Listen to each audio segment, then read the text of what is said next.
तो guys black clover के पिछले पार्ट में हमने अभी तक देखा कि आस्था और यूनो दोनों मैजिक नाइट एग्जाम में पास हो जाते हैं। यूनो सभी स्क्वाड्स में से सबसे ज्यादा स्ट्रॉन्गेस्ट स्क्वाड गोल्डन डॉन में जाता है और आस्था को कैप्टन यामी ब्लैक बुल्स में ले लेता है। अब इसके अगले दिन क्लाउज लूनेट्स नाम का एक बंदा यूनो के पास आता है। तुम ही हो ना वो नए लड़के, एक पिछड़े इलाके से आया हुआ एक आम इंसान। ना ही तुम किसी शाही घराने से हो और ना ही तुम कोई महान इंसान हो। पता नहीं कैप्टन वेंजेंस क्या सोच रहे थे जो तुम्हें गोल्डन टाउन में ले लिया। सभी कैप्टन्स ने तुम्हारे लिए हाथ खड़े करे थे। इस बात से ज्यादा हवा में मत उड़ने लग जाना। इतनी आसानी से तुम्हें गोल्डन टाउन का एक सदस्य नहीं बनाया जाएगा। तुम्हें खुद को साबित करना होगा। चिंता मत कीजिए, मैं बहुत ही जल्द खुद को साबित कर दूंगा कि मैं गोल्डन डॉन्स के अंदर रहने के काबिल हूँ। और यहाँ हमारे आस्था भैया दोबारा से ब्लैक बुल्स के हाइड आउट के अंदर जाने की कोशिश कर रहे होते हैं और एक फायर बॉल दोबारा से इसे बाहर फेंक देती है। ब्लैक बुल्स के हेडक्वार्टर्स के अंदर दो बंदे आपस में लड़ रहे होते हैं। इन दोनों का नाम है मैग्मा और लक। यहाँ पर कुछ लोग ठूस रहे होते हैं, कुछ लड़कियाँ सो रही होती हैं। Wow nice. आस्था घबरा जाता है कि भाई क्या चिड़ियाघर बना रखा है ये लोगों ने। आस्था को ये सभी लोग बहुत ही ज्यादा डरावने लगते हैं, लेकिन इसके बावजूद अपना इंट्रो देने लगता है। हेलो, मेरा नाम है आस्था और मैं हीज विलेज से आया हूँ और एक दिन मैं विजिट किंग जरूर बनूंगा। पर कोई भी इसकी बातों पर ध्यान नहीं दे रहा होता है और इसे बुरी तरह से इग्नोर कर देते हैं। अभी भी कुछ लोग आपस में फाइट कर रहे होते हैं और कुछ ठूस रहे होते हैं। तभी एक फायर बॉल दोबारा से आस्था के पास आकर गिर जाती है। तभी कैप्टन यामी को गुस्सा आ जाता है और दीवार पर पंच मार के कहता है कि सालो चुप हो जाओ। ये सभी लोग नोटिस करते हैं कि भाई कैप्टन यामी आ चुका है। कैप्टन आप आ गई? सॉरी यार, हमने तो आपको दिखा ही नहीं था। और सभी लोग कैप्टन यामी से टूर्नामेंट के बारे में पूछने लगते हैं। लक कहता है कि प्लीज सर मेरे साथ फाइट कीजिए। ओह डियर यामी, इन बच्चों को छोड़ो। क्या आप मेरे साथ ड्रिंक करना पसंद करेंगे क्या? चार्मी बोलती है देखो ये कितना डिलीशियस है ना, लीजिए इसे खा के देखिए। अरे अरे,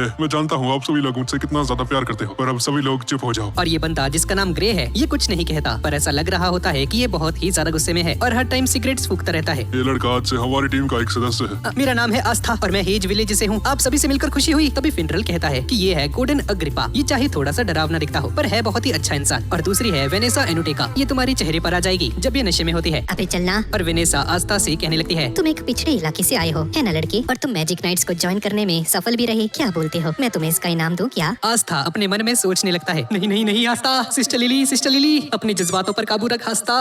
I am sorry, Babu. और ये बंदा आस्था को ही फाइट के लिए चैलेंज कर देता है और घोष आस्था को अपनी छोटी बहन की एक तस्वीर दिखाता है। ये बंदा अपनी बहन के लिए बहुत ही ज्यादा ऑब्सेस्ड है।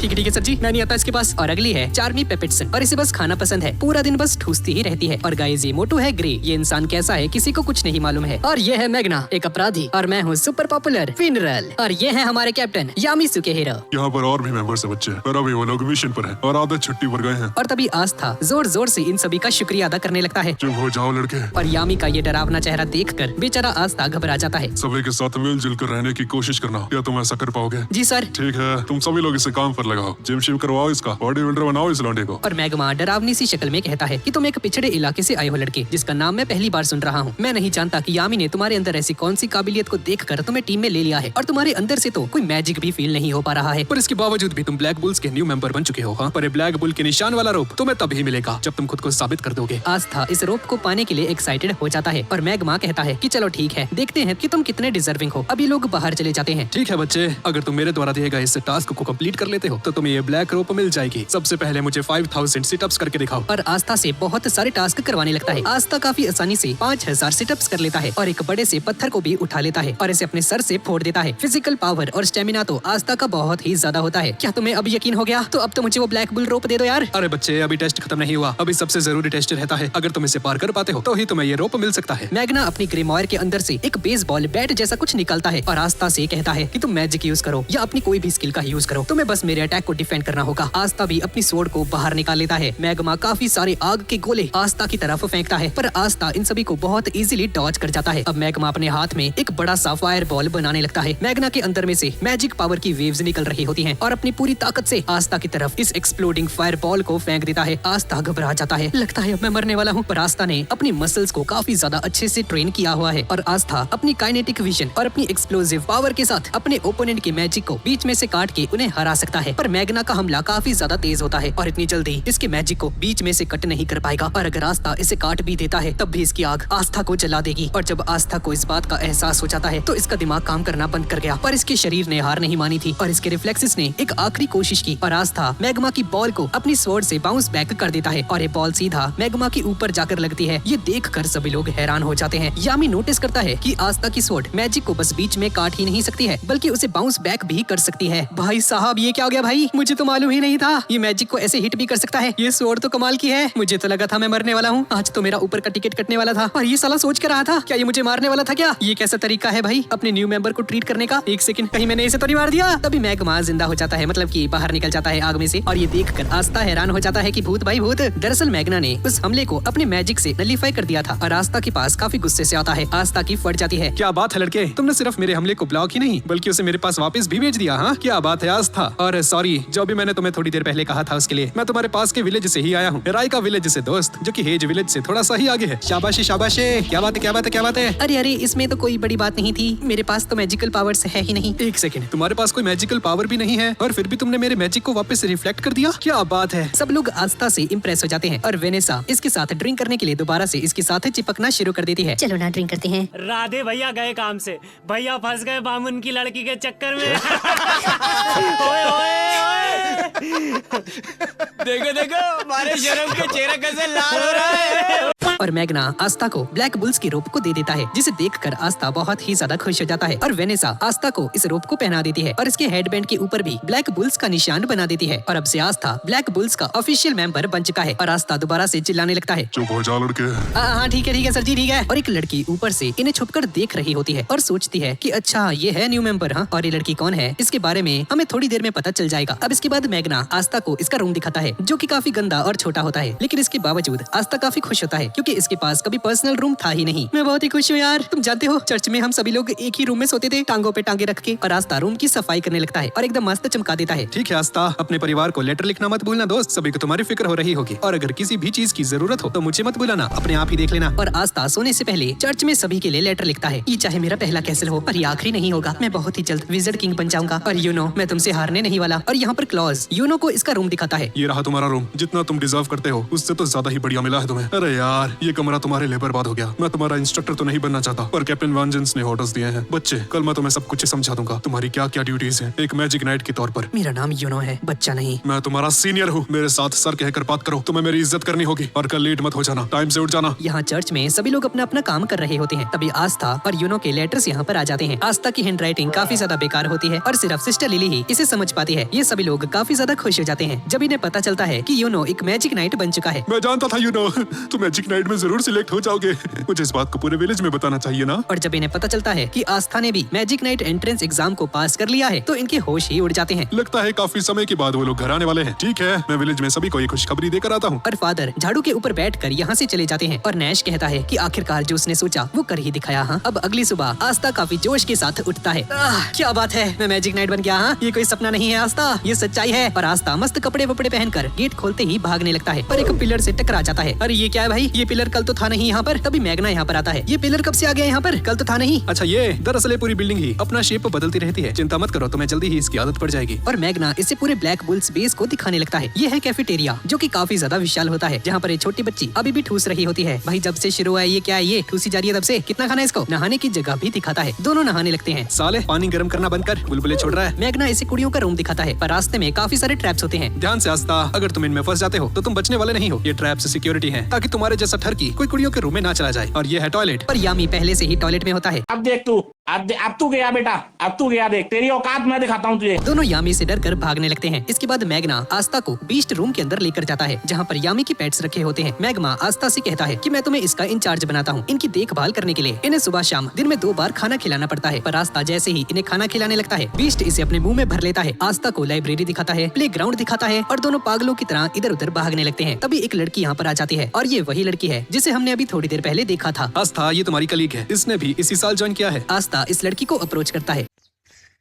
मैं हूँ आस्था, एज विलेज से। चलो साथ में मिलकर अपना बेस्ट देते हैं। तुमसे मिलकर अच्छा लगा। अबे जाना, तुम बस एक कीड़े हो जिसके पास कोई मैजिकल पावर्स नहीं है। मेरा नाम है नोएल सिल्वा और मैं रॉयल फैमिली से हूँ। माफ कर दो जी, माफ कर दो मोहतरमा। पर एक सेकंड, तुमने कीड़ा किसे कहा? हम दोनों सेम टीम में हैं, तो इससे क्या फर्क पड़ता है? तुम कोई रॉयल्टी हो या नहीं? हाँ बेवकूफ लड़के, इससे फर्क पड़ता है। लगता है तुम मेरी बातों को समझ नहीं पा रही। और नोएल अपने मैजिक का यूज करके आस्था पर हमला करती है और इसका मैजिक बहुत ही ज्यादा खतरनाक होता है। इसका हमला मैग्ना पर लग जाता है और मैग्ना इस पर गुस्सा कर जाता है कि भाई तेरी हिम्मत कैसे हुई, तेरा सीनियर हूँ मैं, मुझ पर हमला कर रही है तू। इसमें मेरी गलती नहीं है, तुम्हें मैंने परमिशन नहीं दी वहाँ पर खड़ी होने की। मैग्मा और आस्था का दिमाग खराब होने लगता है कि भाई क्या लड़की है ये, पागल वागल है क्या, ज्यादा ही सर चढ़ रखा है इसके, रॉयल्टी कर रही है। और मैग्ना नोएल से कहता है कि मुझे फर्क नहीं पड़ता कि तुम रॉयल्टी हो, सिल्वर ईगल्स की बहन हो या कोई आम इंसान हो, जिससे कि हमें पता चलता है कि ये सिल्वर ईगल्स के कैप्टन की छोटी बहन है। तुम्हें कैप्टन यामी का शुक्रगुजार होना चाहिए कि तुम्हारी जैसी एक बिगड़ैल लड़की को ब्लैक बुल्स के अंदर आने का मौका दिया है। मैं तो बस इसलिए रुका हुआ था क्योंकि तुम एक लड़की हो, पर अब मैं तुम्हें बताता हूँ। तभी नोएल अपनी रोप को निकाल देती है। तुम क्या मुझे निकालोगे? मैं खुद रिजाइन करती हूँ, इतनी बेकार टीम में वैसे भी कौन ही रहना चाहेगा। अरे ओ वापस आओ, माफी मांगो, तुम कैप्टन यामी से माफी मांगो। ओए सुन रही है? आस्था बेचारा ब्लैंक हो जाता है, जिस रोप को पाने के लिए मैंने इतनी ज्यादा मेहनत की, उसे इसने ऐसे ही फेंक दिया।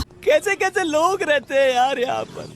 अगली सुबह आस्था बाथरूम ढूंढते ढूंढते बाहर आ जाता है। तभी इसके ऊपर पानी की एक बॉल गिर जाती है और देखता है कि नोएल अपने मैजिक की प्रैक्टिस कर रही होती है। नोएल जैसे ही निशाना लगाती है तो ये बॉल दोबारा से आस्था के ऊपर जाकर लग जाती है। इसकी बैंड बजा रखी है बेचारी की। मारो, हमको जिंदा मत छोड़ो सालो। नोएल को अपनी पिछली बातें याद आने लगती हैं। सभी लोग इससे कहते थे कि तुम्हारे पास काफी ज्यादा मैजिक है, पर तुम उस पर काबू नहीं कर पाती हो। इवन इसके भाई बहन भी इसके बारे में बहुत ही ज्यादा बुरा भला कहते थे कि इससे अच्छा तुम मर जाओ। हो क्या रहा है? जब भी मैं अपना मैजिक यूज करने की कोशिश करती हूँ तो मेरा निशाना दूसरी और चला जाता है। तो जो कुछ मेरे बारे में कहा गया था, क्या वह सारी बातें सच है क्या? और इसकी स्क्वाड के मेंबर्स इसकी बेइज्जती किया करते थे। और कैप्टन नोजेल जो कि सिल्वर ईगल्स के कैप्टन है, नोएल से कहते हैं कि मैं तुम्हारे जैसी एक लड़की को सिल्वर ईगल्स में नहीं रख सकता। आखिर हमारी माँ की जगह तुम क्यों नहीं मर गई? मैं फेलियर नहीं हूँ और मैं इसे साबित करके ही रहूंगी। आस्था को देख लेती है। ओए कीड़े, तुम यहाँ पर क्या कर रही हो? अरे यार, अब ये मेरा मजाक उड़ाएगा। नोएल डर जाती है और आस्था पर हमला करने लगती है, जिसे ये काबू नहीं कर पाती है। पर नोएल अपने ही मैजिक में ट्रैप हो जाती है और इसका मैजिक आसपास तबाही मचाने लगता है, जिसे देखकर सभी ब्लैक बुल्स हैरान हो जाते हैं। तभी मैग्ना की नजर इसके इस हमले पर जाती है। ये तो बहुत ही ज्यादा बड़ा है। सभी ब्लैक बुल के मेंबर्स देखते हैं कि भाई साहब इतना ज्यादा बड़ा मैजिक, अगर कुछ नहीं किया गया तो भाई यहाँ पर सुनामी भी आ सकती है। अगर हम अपने मैजिक का यूज करके उसे फोर्सफुली बाहर निकालने की कोशिश भी करते हैं तो वो मारी जाएगी। भाई फिनरल, क्यों ना तुम अपने स्पेशल मैजिक से उसे बाहर निकाल दो। मैं उसके इतना करीब नहीं जाने वाला, ये काफी ज्यादा खतरनाक है कैप्टन। अगर हमारे पास कोई होता जो मैजिक पावर को नलीफाई कर सकता तो कितना आसान हो जाता ना। तभी आस्था उड़ते उड़ते यामी के ऊपर गिर जाता है। ये कहाँ से आ गया भाई? आस्था, क्या तुम उस मैजिक को काट सकते हो क्या? पर मैं ऊपर कैसे जाऊंगा, मैं तोड़ नहीं सकता। और तभी यामी आस्था को ऊपर फेंक देता है। अब सब तुम पर ही है आस्था। और आस्था अपनी स्वॉर्ड का यूज करके, जो कि एंटी मैजिक है, नोएल की मैजिक को नलीफाई कर देता है। पर दोनों नीचे गिरने लगते हैं और फिनरल इन्हें अपने मैजिक का यूज करके बचा लेता है। दोनों नीचे आ जाते हैं। सब लोग काफी ज्यादा खुश हो जाते हैं और बोलते हैं कि क्या बात है आस्था, तुमने ये कर दिखाया। ए बच्चे, तुमने अच्छा किया आस्था। नोएल सोचती है कि अब ये सभी लोग मेरा मजाक उड़ाने वाले हैं और आस्था के पास तो कोई मैजिकल पावर है भी नहीं, इसके बावजूद उसने मुझे बचा लिया, ये कितना कूल है। तभी आस्था नोएल से कहने लगता है, क्या बात है नोएल, तुम्हारे पास तो कितनी ऑसम पावर्स हैं, काश मेरे पास भी ऐसी मैजिक पावर्स होती यार। एक बार तुम इन पावर्स को कंट्रोल करना सीख जाती हो, तुम बहुत ही ज्यादा स्ट्रांग हो जाओगी। मैं तो तुमसे जेलस हो गया यार, तो मुझे अपना बेस्ट देना होगा ताकि मैं तुमसे हारूं नहीं। तभी मैग्ना नोएल से कहता है, तो तुम अपने मैजिक पर काबू नहीं कर पाती हो, है ना, इसलिए तुम इस टीम को छोड़कर जा रही थी। अरे यार, मुझे पहले बता देती। रॉयल फेलियर, क्या तुम जानती नहीं ये ब्लैक बुल्स है, ये पूरी स्क्वाड फेलियर्स के साथ भरी हुई है, तो इससे कोई फर्क नहीं पड़ता। और वेनेसा कहती है कि मैं भी अपनी मैजिकल पावर्स को कंट्रोल नहीं कर पाती थी, मैं तुम्हारी हेल्प कर सकती हूँ। और सभी लोग नोएल को चीयर अप करने लगते हैं और इसे दोबारा से इसका रूप दे दिया जाता है। और आस्था नोएल की तरफ दोस्ती का हाथ बढ़ाता है, चलो नोएल, हम दोनों अपना बेस्ट देंगे। अब अगले दिन आस्था यामी को उठाने जाता है, क्योंकि यामी ने ही इससे कहा था कि अब से तुम्हें हर रोज मुझे जल्दी उठाना होगा। कैप्टन यामी जी, उठ जाइए, सुबह हो चुकी है। Hello hello. अब चल गो से भाग जा यहाँ से, तुझे जान से मार दूंगा। सर जी, गुस्सा क्यों होते हो, आप ही ने तो कहा था। आस्था बहुत सारे काम करता है, घर की सफाई करता है, कपड़े धोता है। ये सब क्या देखना पड़ रहा है? अच्छा है मैं अंधा हूँ। यार, ये मैजिक नाइट्स को कितना ज्यादा काम करना पड़ता है। पर एक सेकंड, ये काम तो मैं चर्च में भी करता था, तो ये मैजिक नाइट क्या करते हैं? ब्रेकफास्ट के दौरान आस्था नोएल से कहता है, ओए लड़की, तुम भी मेरी हेल्प किया करो, मैंने ठेका लिया हुआ है सारा काम करने का, कल से तुम भी मेरे साथ साफ सफाई करोगी। चुप कर जाओ, मैं रॉयल्टी हूँ, मैं ये सारे काम नहीं कर सकती। और दोनों लड़ना शुरू कर देते हैं। आस्था मैग्ना से पूछता है कि भाई ये मैजिक नाइट्स करते क्या हैं, काम क्या होता है इनका? मैग्ना को गुस्सा आ जाता है और इसका कॉलर पकड़ कर कहता है, तुम्हें अभी तक ये नहीं पता चला एक मैजिक नाइट की ड्यूटीज क्या होती है? अब मैजिक नाइट्स किंगडम की रक्षा करते हैं, चले हो मैजिक नाइट बनने। हाँ, और तुम्हें ये भी नहीं मालूम कि मैजिक नाइट्स करते क्या है? आस्था माफी मांगता है कि भाई गलती हो गई सवाल पूछ के तेरे से। दोस्तों यार, इसे बताओ मैजिक नाइट्स का काम क्या होता है? और वेनेसा, ये दारू पी रही है अभी भी भाई, क्या ये पकड़ गई की? हम सिटीजन्स को सेफ्टी प्रोवाइड करते हैं और हमें शाही घराने के लोगों के करीब आने का मौका मिलता है जब हमें उनकी रक्षा के लिए असाइन किया जाता है। तू समझा? हाँ। नहीं, तू समझा नहीं।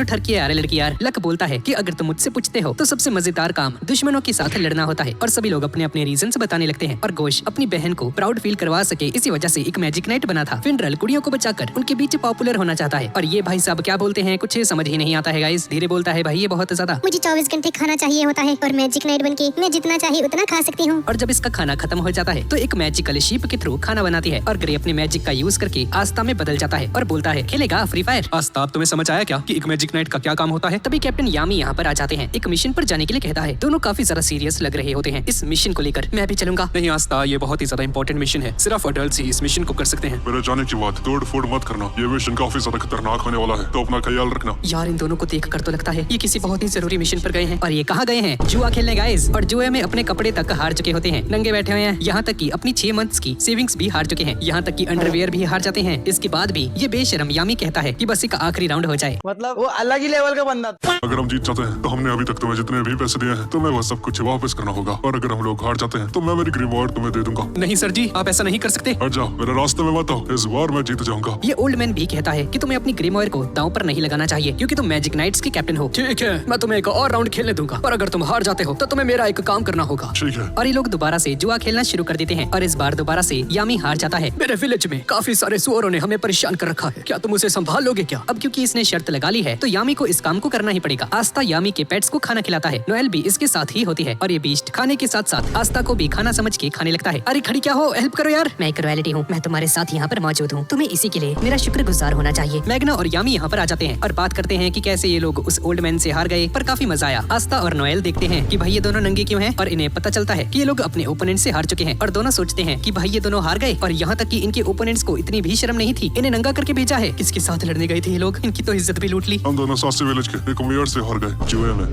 ये बड़ी अच्छी बात कही आप। तैयार हो जाओ, मेरे पास तुम्हारे लिए एक नया मिशन है। तुम्हें सासी विलेज में जाकर सुअरों को मारना होगा। अबे साले तभी ये कैसा मिशन है? मैं नहीं जाने वाली। मैं एक रॉयल्टी हूँ। उस बूढ़े के पास हमारे कपड़े और 6 महीने का सारा पैसा है, और हमने उससे वादा किया है किसी भी कीमत पर इस काम को पूरा किया जाएगा, तो हमें उसके लिए उन सुअरों को मारना ही होगा। पर सर जी, शर्त तो आप हारे थे ना? आप हारे हो और सुअर से हम निपटे। क्या हम आपको शक्ल से बेवकूफ लगते हैं? एक मैजिक नाइट को अपने कैप्टन की हर एक बात को मानना चाहिए। वैसे भी ये तुम्हारा पहला मिशन है, या तो इस मिशन को पूरा कर लो या फिर मेरे हाथों से मारे जाओ। और इन दोनों को इस काम को करना ही पड़ता है और यामी यहाँ से चला जाता है। मैजिकल नाइट्स बनके सुअरों से निपटना होगा अब। पर आस्था काफी ज्यादा एक्साइटेड होता है अपने पहले मिशन को लेकर। पर मैं इस मिशन पर कैसे जा सकती हूँ? मैं तो अपने मैजिक पर काबू भी नहीं कर पाती हूँ। अरे तुम जब तक मिशन पर नहीं जाओगी, कोशिश नहीं करोगी, तो कैसे सीखोगी? ऐसे कैसे काम चलेगा? वैसे भी मैं तुम्हारा सीनियर हूँ, तो मैं तुम्हारा ख्याल रखूंगा। पर मैग्ना फिंड्रल से अपना स्पेशल मैजिक यूज करने के लिए बोलता है। चल भाई फिंड्रल, हमें सासी विलेज तक लेकर जाओ। जल्दी अपना स्पेशल मैजिक यूज करके पोर्टल को खोल दो। पर फिंड्रल बताता है कि ये सिर्फ उसी जगह पर जा सकता है जहाँ पर ये पहले जा चुका हो, और अननोन लोकेशंस पर नहीं जा सकता है। और क्योंकि ये सासी विलेज कभी गया ही नहीं है तो इन्हें नहीं लेकर जा सकता, और इसका मतलब है कि अब इन्हें झाड़ू पर ही उड़कर वहाँ पर जाना होगा। पर इन दोनों को झाड़ू पर उड़ना नहीं आता है। मैग्ना का दिमाग खराब होने लगता है कि भाई तुम कितने यूजलेस हो, तुम बेसिक सी चीजें नहीं कर पाते। ये आस्था तो निकम्मा है, इसके पास तो मैजिक ही नहीं। और ये छोटी बच्ची अपने मैजिक को काबू ही नहीं कर पाती। मुझे ही तुम्हें उड़ाकर लेकर जाना पड़ेगा।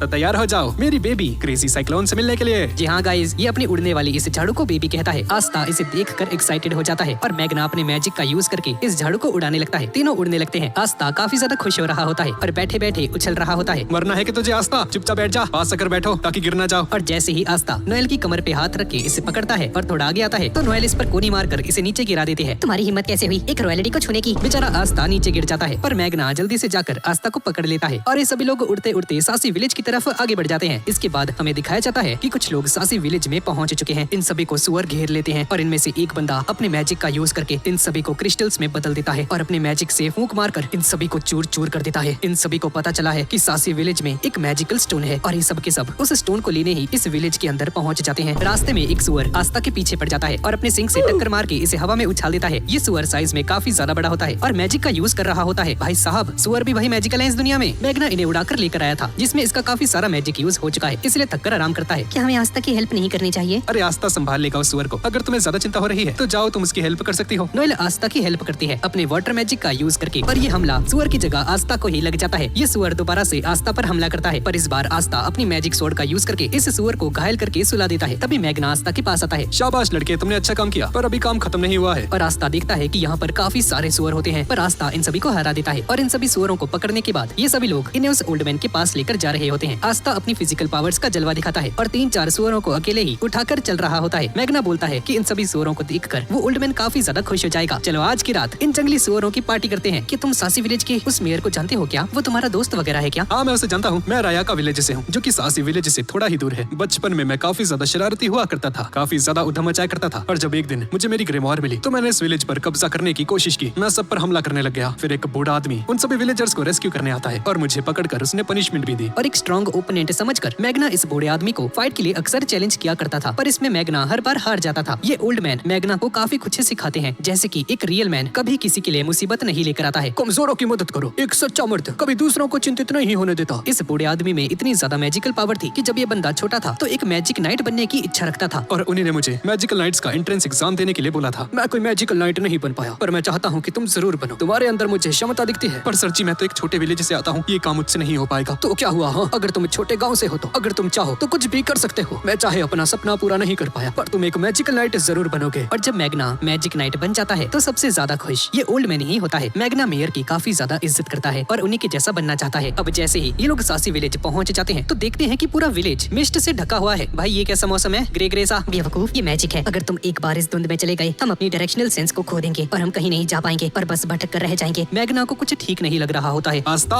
कुछ तो गड़बड़ है रे बाबा। आस्था, अपनी स्वॉर्ड को बाहर निकालो और अपनी मैजिक स्वॉर्ड से इस धुंध को काट डालो। हमें विलेज के अंदर जाना होगा। पर मैग्ना यार, मैं मिस्ट को कैसे काट सकता हूँ? बेवकूफ, तुम्हें दिमाग नहीं है क्या? ये धुंध एक मैजिक है और जो तुम्हारी तलवार है एक मैजिक को काट सकती है। समझ रहा है क्या कह रहा हूँ मैं? बेवकूफ, जल्दी काट इसे। ओ अच्छा, हाँ समझ गया। हाँ ठीक है। आस्था अपनी स्वॉर्ड को बाहर निकालता है और मिस्ट को कट करता है। मैग्ना डायरेक्शंस बताता जाता है पर आस्था मिस्ट को कट करता जाता है। मैग्ना इस पूरी जगह को अच्छे से जानता होता है। तभी मैग्ना को एक स्ट्रॉन्ग मैजिकल प्रेजेंस फील हो जाती है और उस दिशा में आगे बढ़ते हैं। और तभी इन्हें अपने सामने दिखाई देता है कि सासी विलेज के सभी लोगों को बंदी बना दिया गया है। और जैसे ही इन सभी विलेजर्स पर हमला किया जाता है, मैग्ना अपने मैजिक से इन्हें बचा लेता है। और मैग्ना देखता है कि वो ओल्ड मैन मर चुका है। उन्होंने विलेजर्स की जान बचाने के लिए अपनी जान दे दी। मैग्ना को यकीन नहीं हो रहा होता कि वो ओल्ड मैन मर चुका है। और तभी इसे अपने सामने कुछ लोग दिखाई देते हैं। क्या ये तुमने किया? तुमने मेरे स्केड्यूल को डिले कर दिया। अब तुम सब के सब 10 सेकंड्स में मारे जाओगे। ये बंदा अपने मैजिक से एक बड़ा सा ब्लेड बनाता है और इन सब पर हमला कर देता है। पर आस्था अपनी मैजिक स्वॉर्ड का यूज करके इसे बीच में से काट देता है। तुम कौन हो और इतनी गिरी हुई हरकत कैसे कर सकते हो? मैग्ना भी सोच रहा होता है कि भाई ये लोग है कौन, और इस सभी विलेन से सोच रहे होते हैं हमारे मिस्ट बैरियर से बचकर यहाँ पर कैसे आ गए। 5 मिनट के अंदर इनसे निपटकर सभी विलेजर्स को खत्म कर देंगे ताकि इसकी खबर बाहर कहीं ना जा पाए। और फिर हम वो ढूंढेंगे जिसके लिए हम यहाँ पर आए हैं। ये सुनकर आस्था इन पर हमला करने लगता है। इन विलेंस की टीम में से एक बंदा आस्था पर अपना मिस्ट मैजिक यूज करता है, पर आस्था इसे भी चीर के रख देता है। लगता है तुम मैजिक स्पेल्स को नलीफाई कर सकते हो। तुम इन विलेजर्स को क्यों मारना चाहते हो? ये पूरी कंट्री 3 क्षेत्रों में बटी हुई है। पहली है नोबल रेल्म, जहाँ पर शाही घराने के लोग रहते हैं जिनके पास सबसे ज्यादा मैजिकल पावर्स होती है। दूसरी है कॉमनर्स रेल्म, जहाँ पर नॉर्मल सिटीजन्स रहते हैं। और तीसरी है फॉरसेकन रेल्म, जहाँ के लोग बहुत ही कमजोर होते हैं, सिर्फ थोड़ा बहुत मैजिक ही यूज कर सकते हैं ताकि अपने दिनचर्या की काम कर सके।